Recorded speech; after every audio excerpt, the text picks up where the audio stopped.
एक बार एक व्यक्ति बुद्धा के पास बैठा हुआ था तो उसने बुद्धा से कहा, हे प्रभु, आप मुझे ऐसी शिक्षा दें कि मैं आपके दिए हुए ज्ञान को आसान भाषा में समझ सकूं। बुद्धा ने कहा, क्या तुम्हारा कोई बेटा है?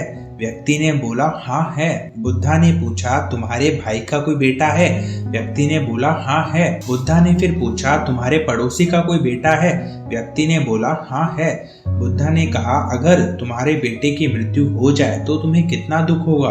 व्यक्ति ने बोला, मुझे बहुत दुख होगा, मेरी तो दुनिया ही खत्म हो जाएगी। बुद्धा ने कहा, अगर तुम्हारे भाई के बेटे की मृत्यु हो जाए तो तुम्हें कितना दुख होगा? व्यक्ति ने कहा, बहुत दुख होगा, लेकिन मेरे बेटे की मृत्यु से कम।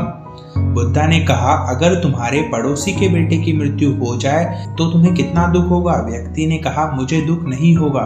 बुद्धा ने पूछा कि इन सब से तुम्हें क्या सीखने को मिला? व्यक्ति ने कहा, हमारा दुख इस बात पर निर्भर करता है कि हम उस चीज से कितना जुड़े हुए हैं। तो बुद्धा ने उसे समझाते हुए कहा, अगर तुम्हारे बेटे का बनाया हुआ रेत का घर अगर टूट जाए तो वह बहुत रोएगा, परंतु तुम्हें इस बात से कोई भी दुख नहीं होगा, क्योंकि उस रेत के घर से तुम्हारे बेटे की भावनाएं जुड़ी है, ना कि तुम्हारी। अर्थात हमें किसी भी चीज से लगाव कम से कम रखना चाहिए, क्योंकि दुनिया में कोई भी चीज हमेशा के लिए नहीं है। सब कुछ एक भ्रम है, एक नश्वर है।